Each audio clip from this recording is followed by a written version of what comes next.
Hello' বন্ধু বান্ধৱীসকল, আকৌ এটা ভিডিঅ' লৈ আহিছোঁ আপোনালোকৰ মাজলৈ কোচবিহাৰৰ। এয়া আমি আহি পায়ে গেষ্ট হাউচত আছিলোঁ, জিলা পৰিষদ গেষ্ট হাউচত। এয়া জিলা পৰিষদ গেষ্ট হাউচ হয়। আপোনালোকে গোটেইখিনি পাই যাব। ইয়াৰ ৰুমবিলাক আগতীয়াকৈ বুকিং কৰিব লাগে। এয়া চাওক, এইটো যে দেখিছে আমাৰ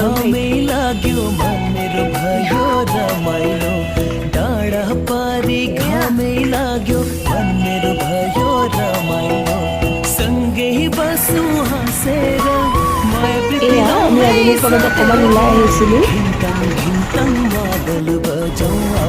এয়া মটকা চাই খালোঁ, খাই কিনে আমি ঘৰা ঘূৰি গ'লোঁ। আজিলৈ ভিডিঅ'টো ইমানতেই।